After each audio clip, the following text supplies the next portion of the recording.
Harut اور ماروت کا ذکر قرآن حکیم میں اللہ تعالیٰ نے سورہ البقرہ کے اندر کیا ہے.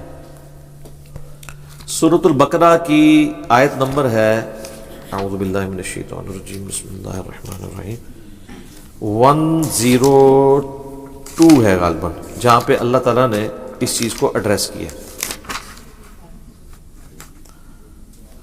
ہاں جی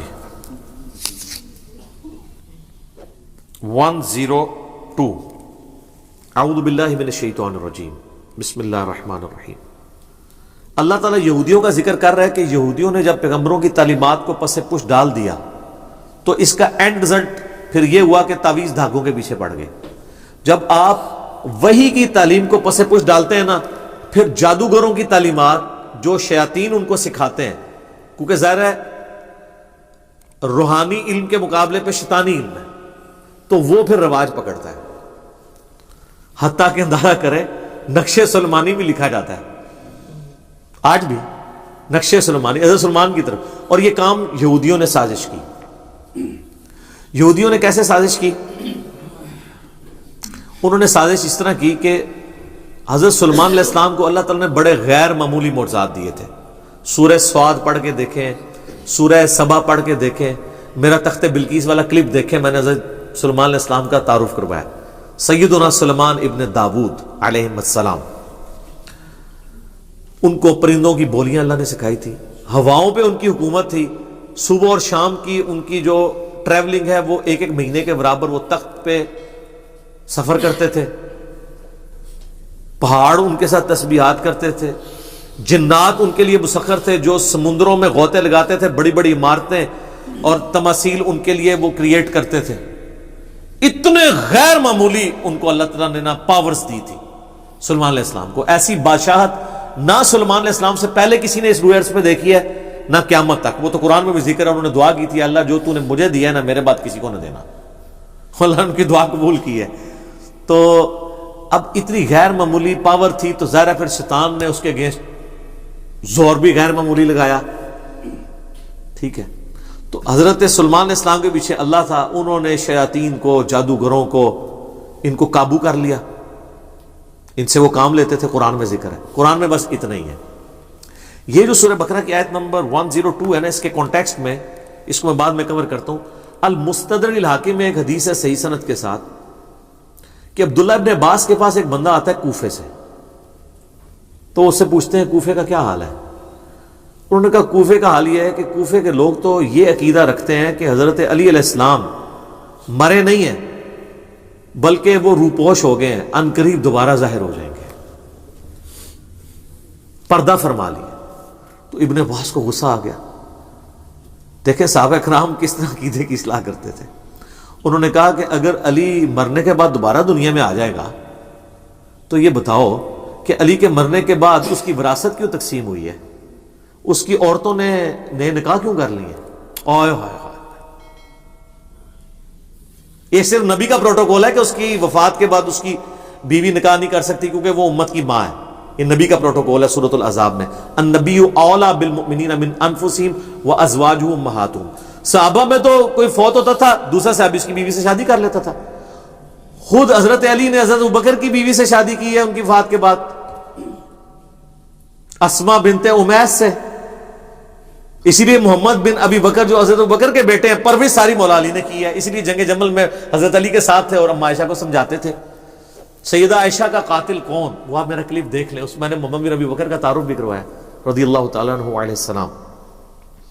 تو عبداللہ ابن عباس نے جب یہ اس کو پھکی دی نا، انہوں نے کہا کوفے کے لوگوں اگر علی نے مرنے کے بعد دوبارہ دنیا میں آ جانا ہے تو اس کی بیوہ بیویوں نے اور شادیاں کیوں کر لی ہیں اور اس کی وراثت کیوں تقسیم ہو گئی ہے.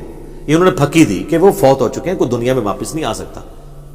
حتیٰ کہ مسلم شریف کے مقدمے میں جب کچھ تابعین کے دوران ایک بندے نے آ کے لچ تلا کہ جی جب عبداللہ ابن مسعود ہمارے پاس آئے تھے جنگ صفین کے موقع پہ تو انہوں نے ہم سے ایک حدیث بیان کی، تو وہ تابعین کہنے لگے عبداللہ ابن مسعود تو 33 ہجری میں فوت ہو گئے تھے اور جنگ صفین ہوئی ہے 37 ہجری میں. یہ اپنے مرنے کے 4 سال کے بعد عبداللہ ابن مسعود کیا قبر سے نکل کے آگے حدیث بیان کر گئے تھے؟ نہ، پہلے نہیں سے لوگ قبراں تو نکل دے. ہاں اس تو بعد بشکارلے بزرگ نکلنا شروع ہو گئے کہانیاں. ہن بھی نہیں نکلتے اللہ فضل اس پلیٹ فارم کی برکت ہن بھی ڈر گئے ہن نہیں نکلتے، یعنی کہانیوں میں نکلتے تھے، فزیکلی تو پہلے بھی نہیں کبھی نکلے، بیچ میں تھوڑا سا پیریڈ آیا تھا، اب دوبارہ نشت ثانیہ شروع ہو چکی ہے الحمدللہ۔ تو عبداللہ ابن عباس رضی اللہ تعالیٰ عنہ نے کہا کہ اس طرح تو نہیں ہو سکتا، اور پھر انہوں نے کہا اے کوفے کے لوگوں تمہارا حال تو وہی ہے، تم آئے ہو عراق سے، عراق کے لوگ ہی تھے نا، بابل شہر کے رہنے والے، بابل کا نام بھی آئے گا اس میں، بابل ہم اردو میں کہتے ہیں، لفظ بابل ہے، اور بیبلونیا انگلش کے اندر دنیا کی سب سے قدیم ثقافت ہے۔ تو یہ تم لوگ ہی تھے نا، جو تمہارے لوگوں کا تو صاحب وہی ہے جو سلمان علیہ السلام نے جب جنات کو قابو کیا تو ابن عباس نے کہا، اور ان کی وہ ساری شیطانی کتابیں جو ہیں، جو ان کو شیاطین کچھ خبریں دیتے تھے فرشتوں سے چوری کر کے، تو اس میں جھوٹ ملا کے وہ پبلک کو بتاتے تھے، وہ ساری کتابیں قبضے میں لے کے نا سلمان علیہ السلام نے نا اپنے محل کے اندر دفنا دی، اپنی کرسی کے نیچے۔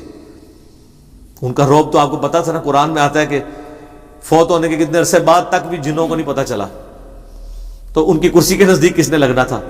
بہرحال جب یہ معاملہ حضرت سلمان علیہ السلام فوت ہو گئے، بعد میں لوگوں نے ان کی کرسی کے نیچے سے، انہوں نے کہا پتہ نہیں کرسی میں کوئی ایسی طاقت ہے، وہ جب کھدائی کی تو وہ کتابیں نکل آئیں، انہوں نے کہا اچھا یہ سلمان تو جادوگر تھا، یہ جادو کی خزانے ہمارے ہاتھ لگ گئے، یہ ان کتابوں کے ذریعے وہ سارے کام کرتا تھا۔ ان کے ماننے والوں نے ان کو جادوگر کہہ دیا، کہتے ہیں یار جادو کے بغیر تو اتنا غیر معمولی علم ہو ہی نہیں سکتا، تو اللہ تعالیٰ نے پھر اس کی نفی کیا۔ پھر ابن عباس نے کہا کہ قرآن پڑھ کے دیکھو، اللہ نے سلمان علیہ السلام کو بری کیا ایسے، اور پھر انہوں نے سلمان علیہ السلام سے متعلق آیت نمبر سورۃ البقرہ کی 102 پڑھی ابن عباس نے، اعوذ باللہ من الشیطان الرجیم، وَاتَّبَعُوا مَا تَتْلُو الشَّيَاطِينُ عَلَى مُلْكِ سُلَيْمَانَ، اور سلمان علیہ السلام کے دور حکومت کے اندر لوگوں نے پیروی شروع کر دی شیاطین کی اوپر جو چیزیں نازل ہوتی تھیں، جادوگری۔ وَمَا كَفَرَ سُلَيْمَانَ، سلیمان نے کبھی کفر نہیں کیا، ہائے ہائے ہائے، سلمان جادوگر نہیں تھا، وہ اللہ کا پیغمبر تھا۔ وَلَكِنَّ الشَّيَاطِينَ كَفَرُوا، بلکہ شیطانوں نے کفر کیا۔ يُعَلِّمُونَ النَّاسَ السِّحْرَ، وہ لوگوں کو جادو سکھاتے تھے۔ وَمَا أُنزِلَ عَلَى الْمَلَكَيْنِ بِبَابِلَ هَارُوتَ وَمَارُوتَ، اور جو ہم نے نازل کیا تھا بابل شہر میں، بیبلونیا میں، ہاروت اور ماروت دو فرشتوں کے اوپر، وہ بھی ایک علم تھا جو لوگوں کی آزمائش کے لیے تھا، ایک جادو کا علم، ایک وہ علم۔ کیونکہ اللہ تعالیٰ نے کہا کہ سلمان علیہ السلام چلے گئے ہیں، تو اب ذرا چیک تو کیا جائے نا کہ ان کے پکے مخلص ساتھی کون سے ہیں۔ کئی لوگ تو وہیں پہ ہی ختم ہو گئے نا، جب وہ کتابیں نکلی تو وہ سفلی علوم کے اندر پڑ گئے، جو باقی بچے تھے اللہ نے کہا ان کو بھی میں ذرا آزماؤں گا۔ سر اللہ چیک تو کرتا ہے نا کہ نبی کے جانے کے بعد انہوں نے کوئی تعلیمات چھوڑ تو نہیں دی، تو اللہ تعالیٰ نے دو فرشتے وہاں بھیج دیے جو لوگوں کو ایسا علم سکھاتے تھے جس کے ذریعے میاں بیوی میں جدائی ڈال دی جائے۔ اب یہ بعض لوگ کہتے ہیں نہیں یہ فرشتے اس طرح کا برا علم کیسے سکھا سکتے ہیں؟ وہ یار قرآن میں لکھا ہے کہ وہ آزمائش کے لیے تھا، اور اللہ تعالیٰ نے، شیطان کو کس نے پیدا کیا؟ اللہ نے آزمائش کے لیے پیدا کیا ہے نا، ٹھیک ہے نا۔ ہم کیا کہتے ہیں؟ من شر ما خلق، اے اللہ میں ہر اس چیز کے شر سے تیری پناہ میں آتا ہوں جو پیدا تو نے کی ہے۔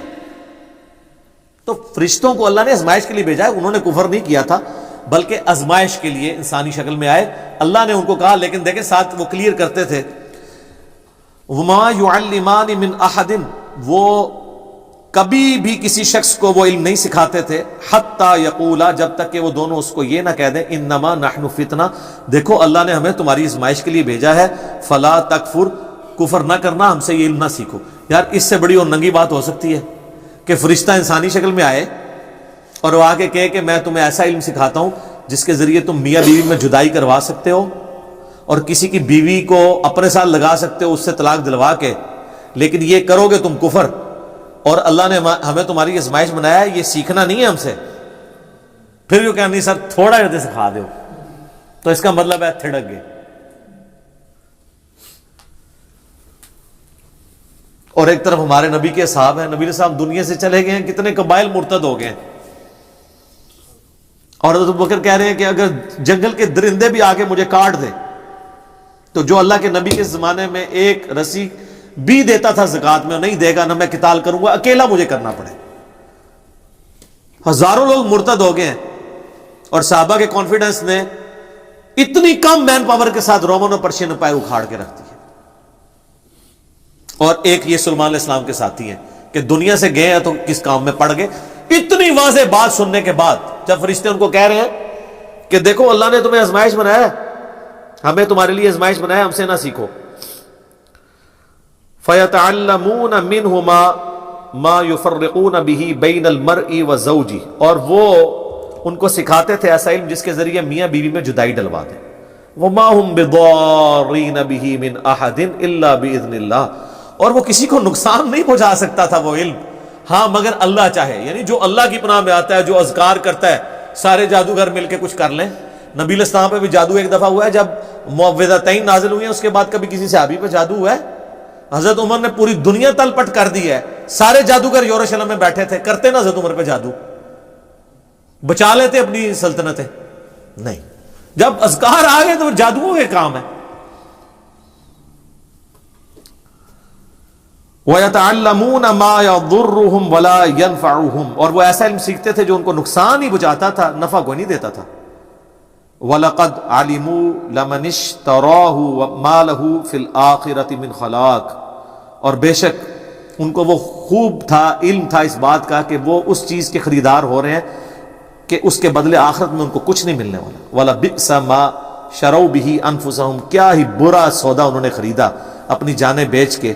لو کانوا یعلمون, کیا وہ جان, کاش وہ جان لیتے کہ انہوں نے اپنی آخرت برباد کر دی اس علم کے ذریعے. تو وہ کہتے ہیں ہاروت اور ماروت جو ہے نا, یہ وہ ہے جو احادیث میں لکھا ہوا ہے مضبوط روایتوں کے اندر. المسند الحاکم میں, مجھے اس کا نمبر بھی بائی چانس یاد ہے, اگلے دن بھی کسی نے پوچھا تھا, 3051 اور 52 نمبر آپ دیکھیں. اس میں کمزور روایتیں بھی ہیں کہ جی وہ کہتے ہیں کہ جی یہ بھی روایت ہے مسند احمد میں, ابن حبان میں, المسند الحاکم کے اندر, لیکن کہانی ہے, مجہول ہے اس کے راوی بیان کرنے سے. وہ کہتے ہیں کہ جی وہ فرشتوں نے اللہ کو کہا کہ اللہ تو نے اس کو خلیفہ بنا دیا, یہ تو زمین میں گناہ کرتا ہے. تو اللہ نے فرشتوں کو چیلنج دیا کہ اچھا جی کوئی نیک 2 فرشتے لے آؤ اپنے. میں تمہیں بتاتا ہوں نا, انسان کے بارے میں تم یہ بات کرتے ہو, یہ کسی دکھی انسان نہیں بیٹھ کے سٹوری گھڑی ہے کہ اسی بڑے ہوتے ہیں, اتے آؤ. لقد خلقنا الانسان فی احسن تقویم, لیکن آگے بھی ہے جب آپ برائی پہ اترتے ہیں, ثم رددناہ اسفل سافلین. ہاں واقعی اگر آپ بن جائیں ابو بکر, عمر, عثمان و علی تو کوئی آپ کے مقابلے کا نہیں ہے. تیرے ہوتے جنم لیا ہوتا تو فرق تب پڑتا جب تیری تعلیمات پہ بھی عمل کرتا, ورنہ چاہے اس زمانے جمے چاہے آج جمے, فرق کو نہیں کرنا پینا. رفع دین پھر بھی نہیں تو کرنا, جو مرضی ہو جائے, اللہ یہ کہ تو حق کو ایکسپٹ کر لے. تو ان روایتوں ملتا ہے کہ وہ فرشتوں نے 2 بندے اپنے سب سے لائق فرشتے چنے, ہاروت اور ماروت. کہانی ہے, میں سنا رہا ہوں.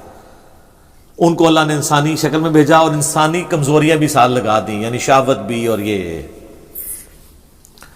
اور ایک عورت کو ان کے لیے فتنہ بنا دیا, زورا نام تھا. ٹھیک ہے, وہ کہتے ہیں 17 زورا بھی وہی عورت ہے, وہ آندھی ہے, میں تمہیں دسنا کیویں آندھی ہے. وہ کہتے ہیں فرشتوں کو اس نے, زورا بی بی نے آ کے کہا, جو یعنی یہ ایک کہانی ہے, کہانی شریف, کہ جی تم 3 آپشن ہے, مجھ سے بدکاری کر لو, ان کا استغفر اللہ گناہ ہے, یہ بچہ قتل کر دو, انہوں نے کہا یہ تو بہت بڑا گناہ ہے, یہ شراب پی لو. تو کوشش کرتی رہی, الٹیمیٹلی انہوں نے کہا تینوں میں سے سب سے کم گناہ شراب پینا ہے. شراب پی لی, تو شراب پینے کی وجہ سے انہوں نے بدکاری بھی کر لی اور بچہ بھی قتل کر دیا. اور پھر اللہ نے کہا کہ اب میں تمہیں عذاب دوں گا. تو انہوں نے کہا یا اللہ ہمیں تو دنیا میں عذاب دے دے, آخرت کا عذاب تو بہت سخت ہے. تو وہ عراق میں ایک کنواں, آج بھی لوگ زیارت کے لیے جاتے ہیں, کہتے ہیں اس کنویں میں الٹے لٹک رہے ہیں. اچھا وہ انسانی شکل میں آئے تھے نا, تو لٹکے ہوئے نظر آنے چاہیے نا, جدو دن لٹکے نے تو پھر دوبارہ فرشتے بن گئے نے. کیوں ایویں کہانی, نظر تو کوئی نہیں آ رہے, جھوٹ ہے. وہ باقاعدہ اسلام کے تاریخی مقامات میں لوگ جاتے ہیں, وہاں کہتے ہیں ٹنگے نے کتنے نے دکھاؤ نا ٹنگے ہوئے. تو کہتے ہیں انہوں نے, ایک سٹوری ہے. دوسری سٹوری ہے کہ وہ جو زورا بی بی تھی نا, جو ہے ہی کوئی نہیں تھی, انہوں نے فرشتوں سے کہا کہ اچھا تم تو آسمان تک جاتے ہو, تو مجھے کوئی نہ ایسا منتر سکھا دو جو میں بھی پڑھوں تو آسمانوں تک پہنچ جاؤں. تو ٹھیک ہے, میں پھر تمہارے ساتھ وہ برائی کرنے کے لیے مادہ ہو جاؤں گی. تو ایک فرشتے نے انکار کر دیا. دوسرے نے کہا کہ ٹھیک ہے میں سکھا دیتا ہوں، اللہ بڑا غفور رحیم ہے، مجھے معاف کر ہی دے گا. یہ بھی لکھا ہوا ہے اس میں جو آپ بھی کر رہے ہیں. پوری سٹوری لو نا تو ہی بھرا سی جڑے جعلی ہاروت ماروت نے. تو اس نے اس کو منتر سکھا دیا. جب منتر سکھایا تو وہ عورت اس منتر کے ساتھ اوپر چلی گئی تو وہ اللہ تعالیٰ نے اس کو سزا کے طور پہ زورا ستارہ بنا دیا. زورا بنائی ہے انہوں نے، کہانی شریف ہے. اچھا، اور کہتے ہیں وہ جو فرشتہ تھا دونوں فرشتوں کو اللہ تعالیٰ نے عذاب میں ڈال دیا. یہ سب کہانی ہے. اصل چیز یہ ہے جو اس کے اندر سبق لرن کرنے والا تھا وہ یہ تھا کہ نورانی علم کو، وحی کی تعلیمات کو، روحانیت کو چھوڑ کے شیطانیت کے پیچھے نہ پڑو. وہ لوگ چلے ہوئے سلمان اسلام کی اللہ نے قرآن میں صفائی بھی پیش کر دی، پھر بھی نقش سلمانی آج بھی چل رہے ہیں. اللہ تعالیٰ نے قرآن میں حضرت عیسیٰ علیہ السلام کی امام الموحدین ہونے کی گواہی دے دی، شرک سے بیزاری کی گواہی دے دی، پھر بھی آج ان کے نام کے اوپر 2.25 ارب لوگ شرک کر رہے ہیں. تو اللہ نے تو یہی کیا کہ آپ کو بتا دیا، اب آپ نے نہیں ماننا تو آپ نہ مانیں. تو یہ ہاروت اور ماروت کی یہ سٹوری ہے، لہٰذا یہ جہاں کے بھی آپ کو ملے. اور یہاں پہ میں ضمناً عرض کر دوں ایک بات، قرآن میں 7 دفعہ آیا کہ اللہ نے فرشتوں کو حکم دیا کہ سجدہ کرو. سب فرشتوں نے حضرت آدم کو سجدہ تعظیمی کیا، عبادت والا نہیں، سوائے ابلیس کے. تو لوگوں کو شائبہ ہوتا ہے شاید ابلیس وہ فرشتہ تھا جو نافرمان ہے، تو ہاروت ماروت بھی ہو سکتے ہیں. ابلیس کا قرآن میں سورہ الجن کی آیت نمبر 50 میں آ گیا، کان من الجن ففسق عن امر ربی. ابلیس جنات میں سے تھا، اس لیے اس نے اپنے رب کی نافرمانی کی. اگر وہ فرشتہ تو کبھی بھی نافرمانی نہ کرتا. فرشتے کبھی بھی نافرمانی نہیں کرتے اللہ کے حکم کی، نہ وہ شرک کرتے ہیں نہ کفر کرتے ہیں. یہ ہاروت اور ماروت اللہ تعالیٰ کے فرشتے تھے، ان کی توہین نہ کریں، اور ان کے بارے میں یہ جھوٹا الزام لگانا یہ آپ کو گستاخی کے اندر لے جائے گا. توبہ کریں. کہانیاں ہیں، بیان ہوئی ہوئی ہیں، کچھ مسند احمد، صحیح ابن حبان میں، حاکم میں بھی آ گئی ہے، لیکن مجہول راویوں سے ہے. صحیح بات وہ ہے جو میں نے المستدل الحاکم سے 305152 نمبر حدیث جو میں نے بیان کی ہے ابن عباس کے حوالے سے، کہ سارے جھوٹے الزامات تھے. اس کو اللہ نے کنڈیم کیا ہے کہ حضرت سلمان علیہ السلام نے کبھی کفر و شرک کی تعلیم نہیں دی، کوئی تعویذ دھاگے نہیں کیے، وہ وہی کا علم سکھاتے تھے. یہ ان کے ماننے والوں نے ان کی طرف غلط باتیں منسوب کر دی ہوئی ہیں، اس میں ان کا کوئی قصور نہیں ہے. سلمان علیہ السلام نے کبھی کفر نہیں کیا، وہ تو پکے موحد تھے. اور میں اس کانٹیکسٹ میں ریکویسٹ کروں گا، میرا تخت بلقیس والا آپ کلپ دیکھیں ضرور، اس میں نے سلمان علیہ السلام کا تعارف کروایا ہے کہ کیا وہ شخصیت تھے، اللہ نے ان کو کیا کیا خوبیاں دی تھی. لیکن بنی اسرائیل ان کے خلاف ہو گیا، حالانکہ خود سلمان علیہ السلام ابراہیمی تھے، ان کی اولاد میں سے تھے. لیکن جب ان کی غلطیاں ہائلائٹ کی، جس طرح حضرت عیسیٰ علیہ السلام کے یہ خلاف ہو گئے، سلمان علیہ السلام کے خلاف ہو گئے. پھر قرآن میں اللہ تعالیٰ نے یہ بھی فرمایا کہ ہم نے داود اور سلمان کے ذریعے خود بنی اسرائیل پہ لعنت کروائی ہے. تو وہ تو ماننے کے لیے تیار ہی نہیں تھے. ان ہستیوں کو اللہ نے ان کو عزت دی، نبوت سے سرفراز فرمایا، عزت دی، کتاب نازل کی، زبور ان کے والد کے اوپر، اور جانشین بنایا ان کو. تو یہ نقش سلمانی پھر بھی چل رہا ہے، سلمانی ٹوپی بھی چل رہی ہے، پتہ نہیں کیا کچھ چل رہا ہے سلمان علیہ السلام کے نام کے اوپر. سب کہانی ہے سر.